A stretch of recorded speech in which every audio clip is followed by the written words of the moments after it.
ಇಂದು ಮಾಗಡಿ ಪುರಸಭೆಯ ಶಾಸಕರ ಕಚೇರಿಯಲ್ಲಿ ಬಗರ್ ಹುಕುಂ ಸಾಗುವಳಿ ಸಮಿತಿಯ ಸದಸ್ಯರಾದ ಆಗ್ರೋ ಪುರುಷೋತ್ತಮ್ ಅವರು ಮಾಧ್ಯಮದವರೊಂದಿಗೆ ಮಾತನಾಡಿದ್ದಾರೆ.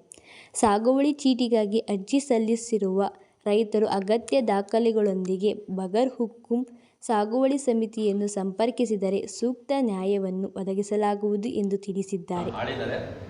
ಒಂದು ಕಡೆ ಕಾಂಗ್ರೆಸ್ ಪಕ್ಷ ಅಧಿಕಾರದಲ್ಲಿದ್ದಾಗೆಲ್ಲ ಕೂಡ ಬಡವರಿಗೆ ಆಗಲಿ, ರೈತರಿಗಾಗಲಿ, ಹಿಂದುಳಿದವ್ರಿಗಾಗಲಿ, ಅಲ್ಪಸಂಖ್ಯಾತರಿಗಾಗಲಿ, ಶೋಷಿತವ್ರಿಗಾಗಲಿ ಒಂದು ನ್ಯಾಯವನ್ನು ಸಲ್ಲಿಸುವಂಥ ನಿಟ್ಟಿನಲ್ಲಿ ಅನೇಕ ಕಾರ್ಯಕ್ರಮಗಳನ್ನ, ಯೋಜನೆಯನ್ನು ತಂದಿರತಕ್ಕಂಥದ್ದು ಮತ್ತು ಅವನ್ನ ಕಾರ್ಯಗತ ಮಾಡಿರುವಂಥದ್ದು.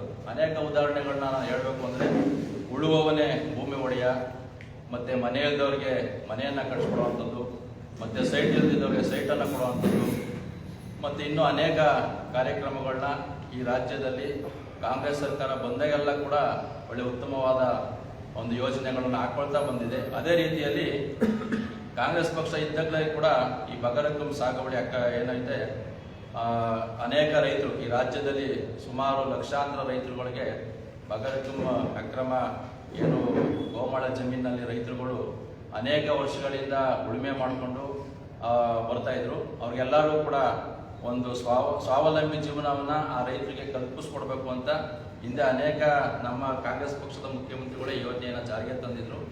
ಅದೇ ರೀತಿಯಲ್ಲಿ 2013ರಲ್ಲಿ ಸನ್ಮಾನ್ಯ ಸಿದ್ದರಾಮಯ್ಯನವರು ಮುಖ್ಯಮಂತ್ರಿ ಆಗಿದ್ದಾಗಲೂ ಕೂಡ ಕಾಗೋಡು ತಿಮ್ಮಪ್ಪ ಅವರು ಕಂದಾಯ ಸಚಿವರಾಗಿದ್ದಂಥ ಸಂದರ್ಭದಲ್ಲೂ ಕೂಡ ಕಾಗೋಡು ತಿಮ್ಮಪ್ಪ ಅವರು ಈ ಒಂದು ಗೋಮಾಳ ಜಮೀನು ಒಂದು ಹೋರಾಟನೇ ಅವ್ರ ಭಾಗದಲ್ಲಿ ಮಾಡಿದರು.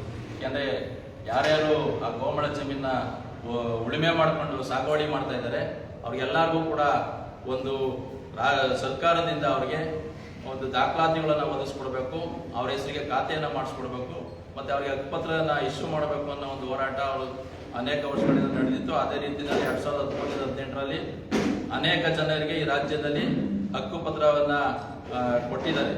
ಅದೇ ರೀತಿಯಲ್ಲಿ ಅನೇಕ ಸರ್ಕಾರಗಳು